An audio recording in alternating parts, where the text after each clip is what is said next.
Nesse vídeo, a gente vai ver quais serão os futuros investimentos da EDP Brasil, essa empresa que atua na geração, transmissão, distribuição e comercialização de energia. Lembrando que esse vídeo não é uma recomendação de compra ou venda dessa ação e de nenhuma outra, é apenas um vídeo educacional. E todas as informações que estarão nesse vídeo, eu vou deixar o link da fonte na descrição. Aqui a gente vai dar uma breve analisada na estrutura societária da EDP. Veja que o grupo EDP, que significa Energias de Portugal, detém 52,6% das ações da EDP Energias do Brasil S.A., enquanto o mercado detém 47,4% das ações. Agora, a gente vê nessa tabela quem são os principais acionistas do grupo EDP. Perceba que o China Tree Gorgers, que é um grupo chinês, detém 19,03% das ações do grupo EDP. Outro fato interessante é que esse Canada Pension Plan Investment Board detém 2,17% das ações e também tem 50% da CESP, a Companhia Energética de São Paulo. Aqui a gente vê quais são as geradoras de energia que a companhia tem. Ela possui 6 usinas hidrelétricas e uma usina termoelétrica que funciona utilizando carvão mineral. Fazendo a soma de todas as usinas, teremos 3.667,4 MW de capacidade instalada total e 2.347,8 MW de garantia física total. Olhando mais de perto a usina termoelétrica Pecém, também chamada de Porto do Pecém Geração de Energia S.A., que está localizado no Ceará, essa usina representa 30% da energia térmica do Nordeste, sendo que o combustível utilizado nela é um carvão mineral que é importado da Colômbia. A gente não utiliza o carvão que existe aqui no país, pois ele é de baixa qualidade, então é melhor importar esse carvão da Colômbia. Porém, esse tipo de usina emite muito gás carbônico, sendo considerada bastante poluente. Como a EDP tem um programa que até 2030 vai gerar energia somente de fontes renováveis, então ela deverá trocar o combustível utilizado nessa usina, sendo que o prazo que ela estipulou para realizar essa mudança é até 2025. A nova fonte de energia que ela pretende utilizar seria o hidrogênio verde. O hidrogênio é um elemento facilmente encontrado na natureza, porque ele está presente na água, mas ele deve ser adaptado para ser usado na geração de energia. Para ocorrer essa transformação, é necessário criar outra usina. Somente assim teremos o hidrogênio verde para ser utilizado nessa termoelétrica. Nesse sentido, o governo do Ceará e a Fortescue, que é um grupo australiano, prevêem um investimento de 6 bilhões de dólares, gerando 3.300 empregos. Está previsto para essa usina de hidrogênio verde começar a operar a partir de 2025. Outro fato que fortalece essa ideia de utilizar o hidrogênio verde é que lá em Portugal, a EDP desativou uma termoelétrica que era movida a carvão mineral para que em 2022 essa usina volte a operar utilizando o hidrogênio verde. Sendo que a Alemanha e a Holanda já se alistaram como os primeiros clientes dessa mega usina verde que a EDP vai construir lá em Portugal. Então, como a empresa matriz já está com o projeto adiantado, a implantação de um projeto utilizando o hidrogênio aqui no Brasil se torna mais viável. A usina de Pecém é a única usina termoelétrica da EDP aqui no Brasil, por isso que os resultados da usina de Pecém e os resultados da geração térmica serão os mesmos. Sendo assim, comparando os resultados da geração térmica da EDP nos 6 primeiros meses de 2021 e 2020, veja que houve uma receita líquida em 2021 de 789 milhões, enquanto para o ano de 2020 gerou uma de 744 milhões. Mas reparem no lucro líquido, o de 2020 foi de 141 milhões e o de 2021 foi de 112 milhões. O fator que mais pesou para isso acontecer foram esses gastos não gerenciáveis, que em 2021 foi de 452 milhões e em 2020 foi de 383 milhões. Esse aumento considerável pode ter acontecido devido ao preço do carvão mineral que é importado da Colômbia. Esse material é considerado uma commodity, então seu preço segue o valor internacional. Veja que em 2020 ele chegou a custar 50 dólares a tonelada. Agora em agosto de 2021, esse valor está em torno de 152 dólares a tonelada, mostrando que o custo para essa termoelétrica produzir energia continua subindo. Agora, olhando para as hidrelétricas, vamos dar uma olhada se a EDP vai sofrer muito devido à crise hídrica. Analisando as usinas que estão no Rio Tocantins, veja que a usina hidrelétrica Peixe Angical é uma usina que tem reservatório. Sendo assim, ela consegue segurar água. Então, para o dia 15 de agosto de 2021, seu reservatório estava com um volume útil de 48,99%.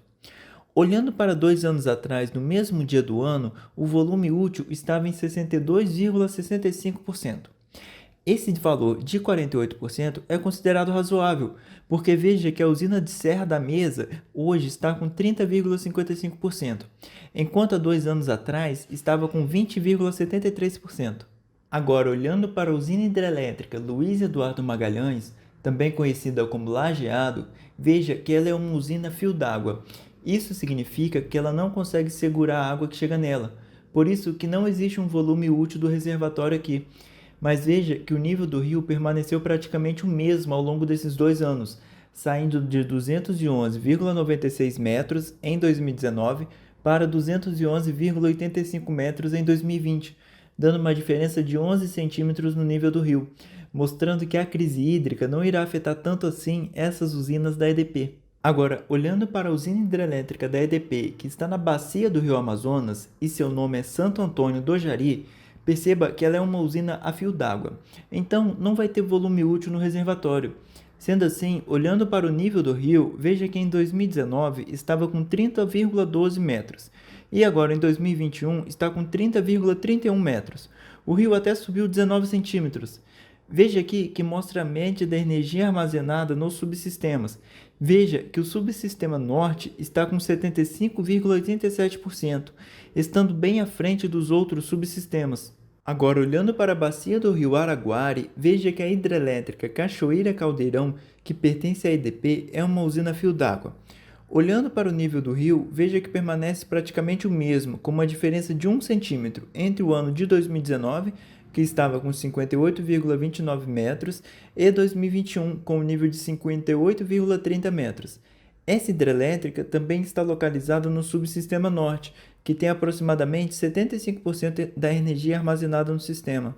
Olhando para as demonstrações financeiras dos resultados da geração hídrica da EDP, veja que ela não apresenta resultados que divergem do esperado, porque a receita aumentou de um ano para outro, o EBITDA também aumentou de um ano para outro, e o lucro líquido também aumentou. O fato que deve ser observado são os gastos não gerenciáveis, que representa a necessidade de compra de energia para suprir a demanda contratada. Veja que mesmo com uma receita de 2020 menor que 2021, esses gastos não gerenciáveis ficaram mais caros. O normal para o operacional da companhia seria quanto maior a receita líquida, maior os gastos não gerenciáveis. A gente sabe que 2020 foi um ano diferente para o mundo, então houve muitas oscilações na sazonalização dos contratos de venda. Essa sazonalização é definida pelos clientes, com base na expectativa de consumo de energia de cada um. Vou explicar mais devagar porque esse assunto é meio complexo.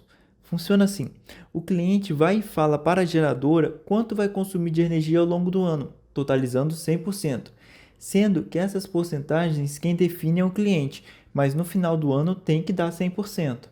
Então, o dever da geradora é alocar a quantidade de energia gerada de acordo com o que o cliente pediu. Mas ela não tem só um cliente, ela tem vários, e ela não sabe ao certo quanto de energia vai poder vender devido a limitações impostas pelo governo por meio do GSF, o Generation Scale Factor. Eu não vou me aprofundar nessa limitação do governo aqui, vale um vídeo inteiro explicando só sobre isso. Mas a conclusão da complexidade do mercado de energia é assim: a geradora fecha diversos contratos de venda de energia com seus clientes sem ter 100% de certeza que vai conseguir entregar toda a energia vendida. Caso não consiga entregar, ela vai ter que ir no Mercado Livre de Energia e comprar para entregar para o cliente dela. Como o ano de 2020 foi imprevisível, as oscilações do preço de energia foram demais e a demanda de cada cliente também oscilou, fazendo a EDP gastar mais dinheiro na compra de energia para honrar seus contratos. Então, para começar a diminuir a exposição a esse complexo mercado de energia, a EDP adotou algumas medidas, como a garantia física descontratada, que seria diminuir a quantidade de energia que foi previamente vendida a seus clientes. Ela também comprou energia para a Reddit adicional de 22% ao ano, ou seja, ela comprou 22% de energia a mais para se proteger de uma maior venda. Houve repactuação do GSF. Esse GSF não é determinado pela EDP, mas é ele que determina quanto de energia a companhia vai poder vender. E maior alocação de hedge no segundo semestre, considerando o maior consumo de energia para o segundo semestre do ano, como aconteceu no ano passado, que no terceiro e quarto trimestre o consumo foi bem maior que os 2 primeiros trimestres. A gente acabou de ver um pouco da complexidade que é o mercado de energia no país. Sendo assim, olhando para o futuro, a EDP planeja diminuir sua exposição às usinas hidrelétricas. Ela vai fazer isso vendendo parte do seu portfólio de usinas. De acordo com uma entrevista realizada pelo Valor Econômico, o presidente da EDP Brasil, João Marques da Cruz, informou que a empresa colocou à venda 3 das 6 usinas hidrelétricas que operam no país, com o objetivo de reconfigurar seu portfólio de geração de energia. O presidente também afirma o seguinte, que ao fim de 2025 teremos mais geração do que temos hoje. Portanto, não estamos abandonando a geração, ela será diferente, com mais ativos de energia solar. A partir de agora, o que vamos falar é pura especulação. Aqui diz que o jornal Valor Econômico apurou as 3 usinas que possivelmente serão vendidas. Vão ser Santo Antônio do Jari, Cachoeira Caldeirão e Mascarenhas, que somam 800 megawatts de potência instalada. Outra reportagem diz que há 10 empresas interessadas em adquirir essas usinas e também afirma que colocou todo o seu portfólio de geração hídrica à venda para dar prioridade à geração de energia solar. Perceba que não há total concordância com o que cada reportagem fala, mas o que a gente pode tirar disso é que alguma usina hidrelétrica da EDP possivelmente será vendida. Agora vamos procurar entender o que a EDP planeja fazer para o futuro. Veja que no ciclo 2016 a 2020 ela focou os investimentos no setor de transmissão, investindo 3,3 bilhões, e focou no setor de distribuição, investindo 3,1 bilhões. Agora, para o ciclo 2021 até 2025, ela planeja investir mais 6 bilhões no setor de distribuição e mais 3 bilhões na geração de energia solar. Vamos procurar ver como serão os investimentos no setor de distribuição e como serão os investimentos na geração de energia solar. E vamos ver como será a integração que a EDP pretende fazer entre esses dois setores. A EDP está presente em 2 estados brasileiros. No Espírito Santo, ela atende 70 dos 78 municípios do estado. Sua concessão tem vigência até 16 de julho de 2025 e atende mais de 1,5 milhões de clientes. Olhando para o estado de São Paulo, ela tem concessão até o ano de 2028. Ela está atuando em 28 municípios do estado de São Paulo, mais especificamente nas regiões do Alto Tietê, Vale do Paraíba e Litoral Norte, tendo mais de 1,8 milhões de clientes. Já no estado de Santa Catarina, ela não é responsável pela distribuição, mas tem uma participação considerável na Celesc, as Centrais Elétricas de Santa Catarina. A EDP possui 33,11% das ações ordinárias, enquanto o estado de Santa Catarina possui 50,18%. E nas ações preferenciais, a EDP detém 27,73%, enquanto o estado de Santa Catarina não tem quase nenhuma participação. Sendo assim, no total de papéis, a EDP é a que possui maior quantidade, tendo 29,90%. Enquanto o estado de Santa Catarina detém 20,20%. Veja que essa distribuidora está presente em quase todo o estado. A região que está em laranja é onde a Celesc distribui energia, e as partes que estão em cinza ela não distribui, sendo que a EDP já demonstrou interesse em adquirir a Celesc caso ela seja colocada à venda. A EDP planeja investir na distribuição através de 4 frentes de serviço. A InnoveGrid vai diminuir as perdas não técnicas, a inadimplência e o OPEX, que seria o Operational Expenditure, que se refere às despesas operacionais. Essa InnoveGrid seria um projeto de redes inteligentes e sensoriamento de rede. Hoje é cada vez mais comum os painéis solares nas casas. A maioria deles funciona on-grid, que seria eu produzir a energia elétrica através de painéis fotovoltaicos e a energia que eu não utilizar, eu vou jogar ela na rede de distribuição. A mesma quantidade de energia que eu jogar na rede, eu vou poder utilizar à noite quando não tem sol e eu não vou pagar nada por isso. Agora, pensando em larga escala, com centenas de casas fazendo isso, as redes de distribuição deverão ser modificadas para suportar essa nova maneira de utilizá-las. As redes elétricas convencionais possuem grandes centros produtores que geram a energia elétrica que flui através dos consumidores que estão ligados a níveis de tensão mais baixos. Essa configuração cria um fluxo unidirecional de energia que vai dos grandes centros produtores até os consumidores finais. Agora, traçando o cenário em que há uma descentralização da produção de energia, em que o consumidor final em baixa tensão pode produzir energia elétrica através de painéis fotovoltaicos, é criado um cenário em que a energia pode fluir da alta tensão para a baixa tensão e vice-versa. Assim, a gente tem redes elétricas bidirecionais, em que a energia flui nas duas direções. Esse novo cenário acontece devido a uma alteração da configuração da rede elétrica com a utilização de novos equipamentos que permite essa maneira nova de utilizar a rede de distribuição. Agora, olhando para a recomposição e automação da rede, que vai diminuir o OPEX e diminuir o DEC e o FEC. DEC significa duração equivalente de interrupção por unidade consumidora, e FEC significa frequência equivalente de interrupção por unidade consumidora. Esses indicadores são avaliados periodicamente pelas distribuidoras e são enviados à ANEEL para verificar o tempo e o número de vezes que uma unidade consumidora ficou sem energia elétrica para um período considerado, e tem o objetivo de permitir a ampliação da flexibilidade operativa, atualização tecnológica das redes e sensoriamento da proteção das subestações.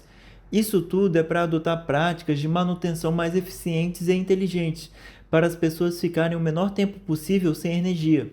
O projeto de combate a perdas vai diminuir as perdas não técnicas, a inadimplência e o OPEX, com o objetivo de reforço da construção de redes antifurtos em sistema de medição concentrada.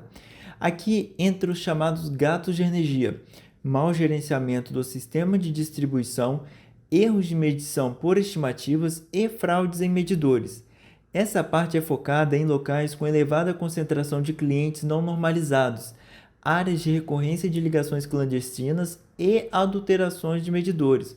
Nesse sistema de medição concentrada, os medidores ficam fora do alcance dos consumidores e a operação desse sistema ocorre de forma remota. Os funcionários da EDP não vão precisar ir no local para realizar a leitura do consumo. Assim, é possível reduzir os custos operacionais da empresa. As subestações de pequeno porte vão diminuir as perdas técnicas, o DEC e o FEC e o nível de tensão, e tem o objetivo de construção de subestações de menor potência instalada próxima a centros de carga. Veja bem, os painéis fotovoltaicos produzem energia em baixa tensão. Para conseguir jogar essa energia mais longe, é necessário subir a tensão. Para isso servem essas subestações. Então, a energia produzida em uma casa ou em uma pequena usina solar vai conseguir ser jogada para um outro lugar mais longe. Aqui tem um sistema tradicional de energia, com a geração, transmissão e distribuição. A gente sai da usina de geração com uma tensão muito baixa, então a gente joga ela na subestação que eleva a tensão para assim conseguir jogá-la a uma distância muito longa. Fazendo uma comparação superficial, basta pensar assim: digamos que eu queira jogar água a uma distância muito longa, eu vou precisar de uma bomba d'água muito robusta para fazer esse lançamento. Se eu quero jogar água a uma distância menor, eu vou precisar de uma bomba d'água mais fraca. O mesmo jeito são as subestações. Se eu quero jogar energia elétrica a uma distância muito longa, eu vou ter que usar uma subestação robusta. Se eu quero jogar energia a uma distância mais curta, eu vou precisar de uma subestação com uma menor potência instalada.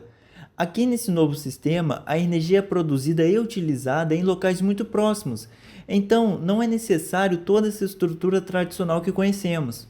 Nessa imagem a gente vê uma usina solar que foi criada pela Multiplan para abastecer o Village Mall. Essa usina foi construída pela EDP e tem o objetivo de gerar 100% da energia para o Shopping Village Mall. Esse projeto conta com uma linha de transmissão de 9,5 km de extensão para conectar a usina à rede de distribuição. Esses 9,5 km entre a geração e a utilização de energia é uma distância muito menor da que estamos familiarizados com o sistema tradicional. Aqui a gente vê porque o Brasil tem uma maior facilidade em utilizar energia solar do que energia eólica. Veja que a temperatura média sazonal em todo o país facilita a utilização de painéis fotovoltaicos. Durante o verão, a temperatura média fica entre os 20 graus e 30 graus, em grande parte do país. Já no inverno, essa temperatura média cai para 10 graus em algumas regiões, e em outras ainda continua com média próxima dos 30 graus. Vale ressaltar que não é a temperatura mais quente que vai fazer a placa fotovoltaica produzir mais energia, e sim a incidência de raios solares. A temperatura ideal para produzir energia elétrica é de 25 graus Celsius. Isso acontece porque o silício, que é um material presente nessas placas, não funciona bem em altas temperaturas. Sendo assim, há muitas regiões do país que conseguem ter essa temperatura média anual próxima dos 25 graus, o que facilita a geração de energia com essas placas durante o ano inteiro. Agora, olhando a incidência de ventos no país, a gente consegue perceber que ele não é muito uniforme durante o ano inteiro.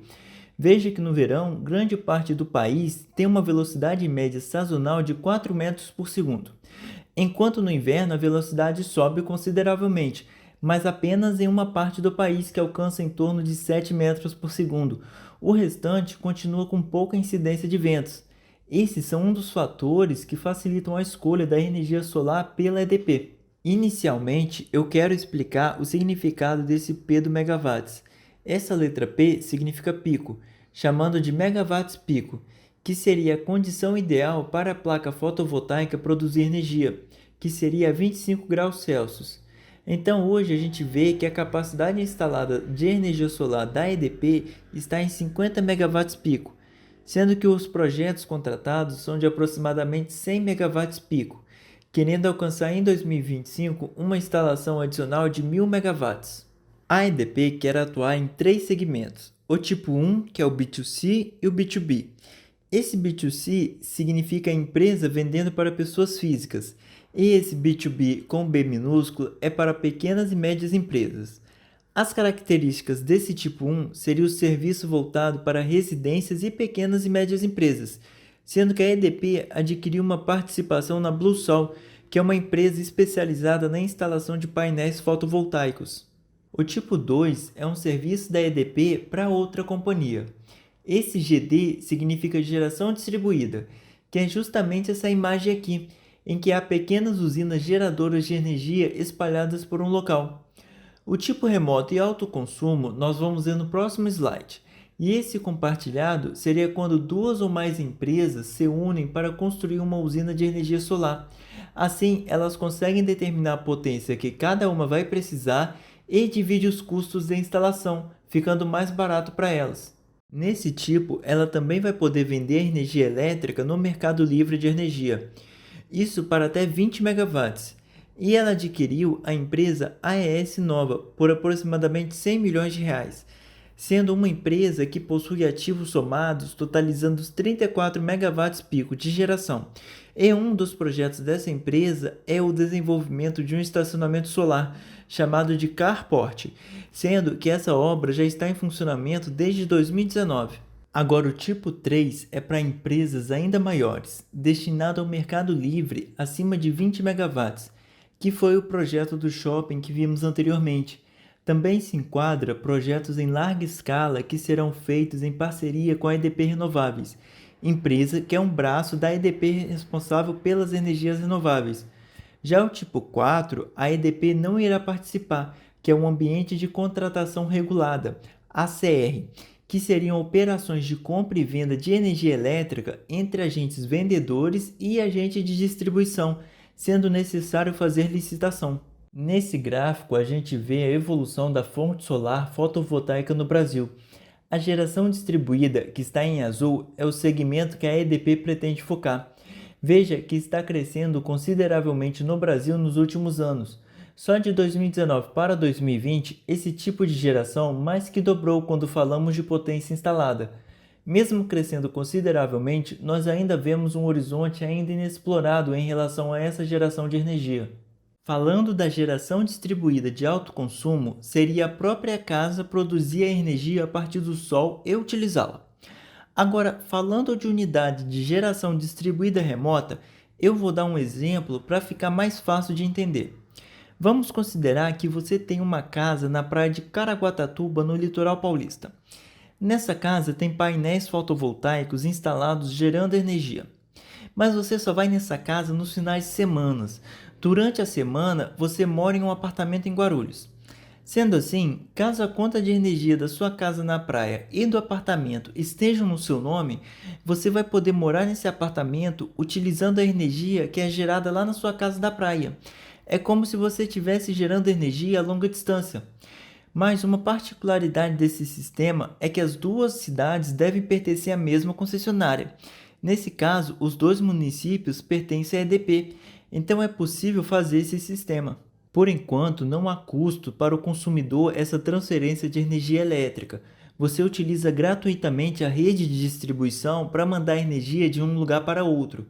Mas há um projeto de lei que busca taxar essa utilização da rede de distribuição de energia da geração distribuída. Nesse caso, olhando como acionista da empresa, é algo bom, pois aumenta o lucro, mas olhando como consumidor, é ruim, pois aumenta o custo. Eu espero que você saia daqui desse vídeo com o futuro da empresa EDP mais esclarecido. Por gentileza, deixe um like e manda esse vídeo para um amigo, já me ajuda bastante. Muito obrigado pela sua atenção. Forte abraços e tudo de melhor.